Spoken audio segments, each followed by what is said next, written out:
बिस्मिल्लाहिर्रहमानिर्रहीम, अस्सलाम वालेकुम। आज मैं आपको सऊदी अरब की खास डिश कब्सा बनाना सिखाऊंगी। बल्कि यूं कहिए कि ये वहाँ की ट्रेडिशनल डिश है जो कि बहुत मजेदार और अरोमेटिक बनता है। और इसमें गोश्त का सिलेक्शन आपका है, लेकिन ऑथेंटिक रेसिपी में ये लैम्ब यानी दुम्बे के गोश्त के साथ बनाया जाता है। तो इसको बनाने के लिए मैं ले रही हूँ मटन 1.5 किलो, और इन्हें थोड़े बड़े टुकड़ों में बनवा लीजिएगा। और चावल 1 किलो अच्छे बासमती राइस ले लीजिएगा। प्याज 2 अदद आमलेट स्टाइल में काट लीजिएगा। टमाटर 5 अदद, जिन्हें ब्लांच करके इनका छिलका उतार कर रफली चाप कर लीजिएगा। और इसमें एक खास चीज जाएगी, वो है ड्राई लेमन 2 अदद। ये तकरीबन 1 हफ्ता बाहर धूप में रखकर लीमू को सुखा लीजिएगा। और ऑरेंज जेस्ट यानी कद्दूकश किया हुआ माल्टे का छिलका 1 टीस्पून, जिससे इसमें एक मजेदार सा अरोमा आएगा। और टोमेटो पेस्ट 3 टेबलस्पून, लौंग का पाउडर 1/2 टीस्पून, दालचीनी का पाउडर 1 टेबलस्पून, सब्ज इलायची का पाउडर 1 टेबलस्पून, फ्रेश कुटी काली मिर्चें 1.5 टेबलस्पून, पिसी जायफल 1/2 टीस्पून, अदरक लहसुन पिसा हुआ 2 टेबलस्पून, नमक हस्बे जरूरत, जाफरान 1/4 टीस्पून, 2 अदद चिकन क्यूब, तेज पत्ता 2 अदद, और देसी घी 3/4 कप। आप चाहें तो इसे मक्खन या तेल में भी बना सकते हैं। और इसकी टॉपिंग के लिए इसमें ड्राई फ्रूट का इस्तेमाल होगा। 3/4 कप किशमिश और काजू 1 कप या हस्बे जरूरत, और 1 टेबलस्पून देसी घी। आप चाहें तो मक्खन या तेल का भी इस्तेमाल कर सकते हैं। और आप अपनी मर्जी से किसी भी ड्राई फ्रूट का इस्तेमाल कर सकते हैं, चाहे बादाम, मूंगफली या चलगोजे वगैरह।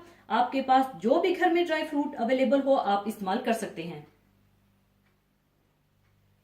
तो कब्सा बनाने के लिए सबसे पहले आप देसी घी गर्म कर लीजिए।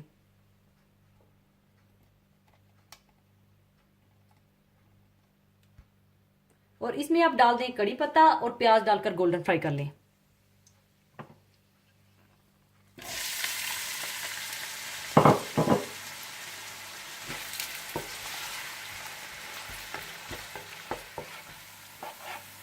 और जब प्याज खूबसूरत से गोल्डन ब्राउन हो जाए तो आप इसमें मटन डालकर मिला लीजिएगा।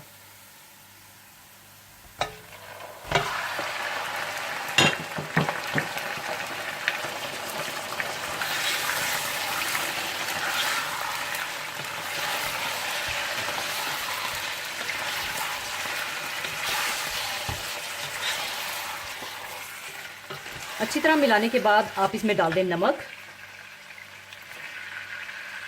चिकन क्यूब और पिसा हुआ अदरक लहसुन डालकर अच्छी तरह से भून लीजिए।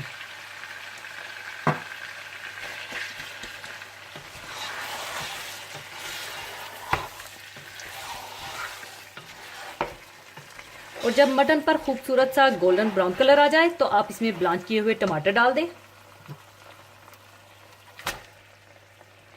और साथ ही ड्राई लीमू, लौंग का पाउडर, दालचीनी का पाउडर और टोमेटो पेस्ट डालकर अच्छी तरह से भून लीजिएगा।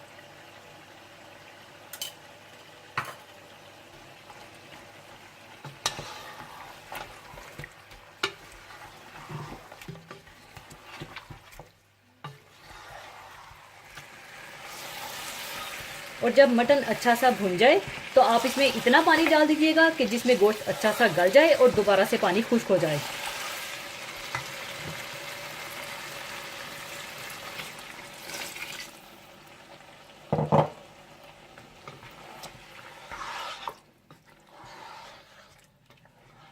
और जब गोश्त अच्छा सा गल जाए और पानी खुश्क हो जाए तो आप चावलों को अच्छी तरह से धोकर पानी में भिगो लीजिएगा। और साथ ही गोश्त में इतना पानी डाल दीजिएगा कि चावलों की तह से पानी 1 इंच ऊपर तक होना चाहिए।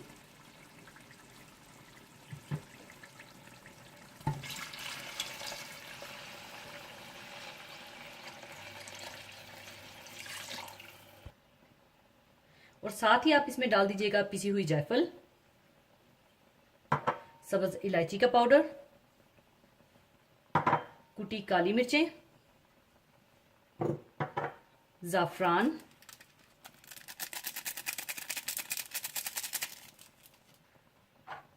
और ऑरेंज जेस्ट डालकर अच्छी तरह से मिला लें।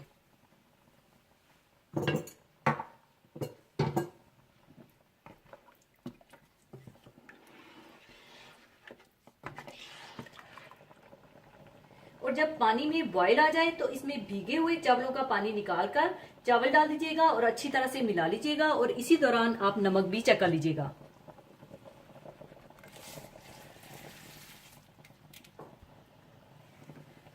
और अच्छी तरह से मिला लीजिएगा।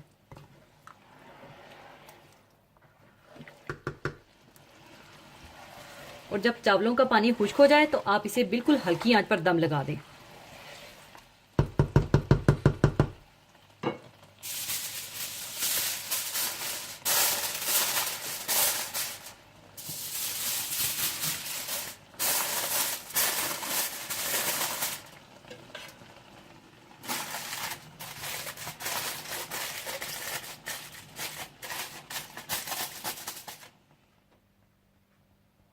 और इसी दौरान आप देसी घी गरम करके इसमें किशमिश फ्राई करके निकाल लीजिए।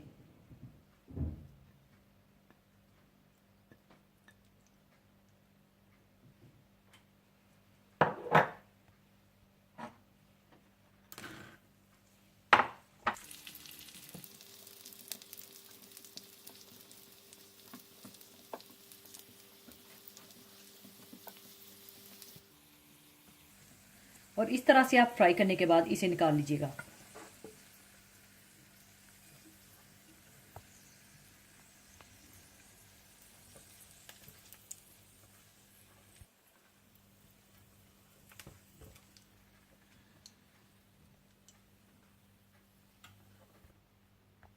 और फिर इसी देसी घी में आप काजू डालकर फ्राई कर लीजिएगा।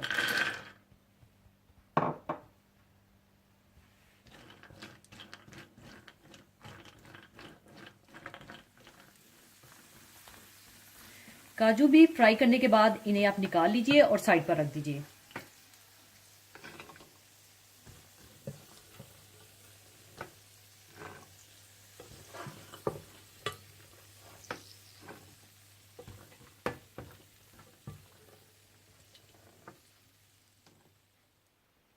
हल्की आंच पर दम देने के बाद अब इसका दम मैं खोल लूंगी।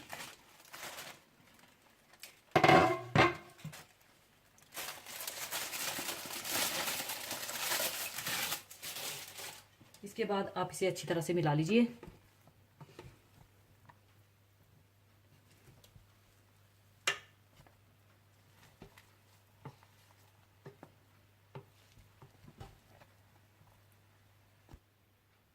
अच्छी तरह मिलाने के बाद कब्सा तैयार है और अब इसे मैं प्लेटर में डालने से पहले मटन की बोटियों को अलग कर लूंगी।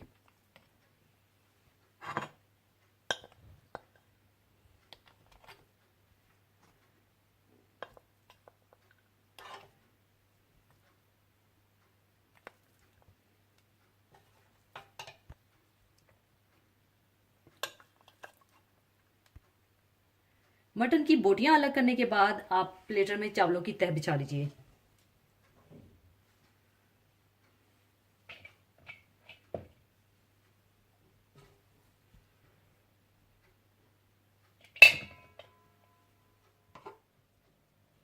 चावलों की तह बिछाने के बाद साइड पर आप मटन की बोटियां रख दीजिएगा।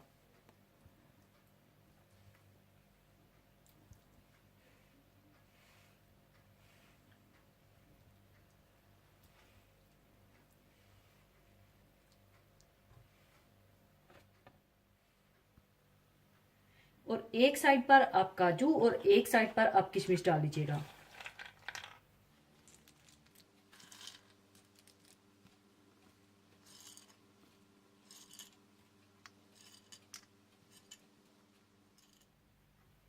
आप चाहें तो साइड पर आप लेमन और टमाटर के स्लाइसेस रख दीजिए।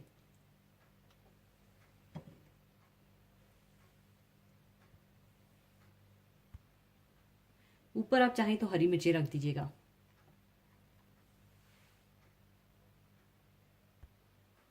ऊपर आप चाहें तो मटन पे थोड़ा थोड़ा हरा धनिया डाल लीजिएगा।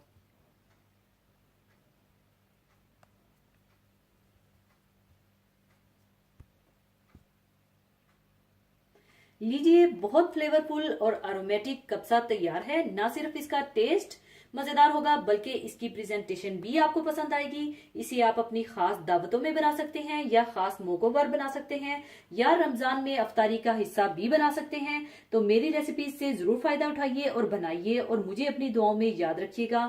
और जाने से पहले एक हदीसे पाक शेयर करना चाहूंगी। हदीसे पाक इस तरह से है। हजरत अब्दुल्ला बिन उमर रजी अल्लाह ताला अन्हो से रवायत है कि रसूलुल्लाह सल्लल्लाहु अलैहि वसल्लम ने इरशाद फरमाया, 4 आदतें ऐसी हैं कि जिसमें वो चारों पाई जाएं तो वो खालस मुनाफिक है, और जिसमें इन चारों में से कोई एक खसलत हो तो इसमें नफाक की एक खसलत होगी, जब तक कि इस आदत को छोड़ ना दे। वो चारों आदतें ये हैं, जब उसके पास कोई अमानत रखवाई जाए तो इसमें खयानत करे, और जब बातें करे तो झूठ बोले, और जब मुआहिदा करे तो उसकी खिलाफ वर्जी करे, और जब किसी से झगड़े तो बदजुबानी गाली गलोच करे। असल मुनाफिक तो दरअसल वो है कि जिसने दिल से तो इस्लाम कबूल ना किया हो, लेकिन किसी वजह से अपने आप को मुसलमान जाहिर करता हो, जैसा कि रसूलुल्लाह सल्लल्लाहु अलैहि वसल्लम के दौर में अब्दुल्ला बिन अबी रईसुल मुनाफिकीन का हाल था। ये नफाक दरअसल बदतरीन और जलील तरीन किस्म का कुफ्र है। इन्हीं मुनाफिकीन के बारे में कुरान पाक में एक पूरी सूरा अल मुनाफिकून है, लेकिन बाज बुरी आदतें ऐसी हैं जिनको इन मुनाफिकीन से खास निस्बत और ताल्लुक है। अगर किसी मुसलमान में बदकिस्मती से इनमें से कोई भी आदत हो तो ये समझा जाएगा कि उसमें ये मुनाफिकाना आदत है, और अगर किसी में बदकिस्मती से वो सारी आदतें जमा हों तो वो शख्स अपनी सीरत में पूरा मुनाफिक समझा जाएगा। लिहाजा जिस तरह एक मुसलमान के लिए ज़रूरी है कि वो कुफ्र शिर्क से बचे, बल्कि इसी तरह ये भी ज़रूरी है कि वो मुनाफिकाना आदत और मुनाफिकाना सीरत से भी अपने आप को महफूज रखे। अल्लाह सुब्हाना ताला हम सबको इन मुनाफिकाना आदतों से महफूज रखे, आमीन। इसी के साथ मैं आपसे इजाज़त चाहूँगी। अपना बहुत ख्याल रखिएगा, दुआओं में याद रखिएगा। अल्लाह हाफिज़।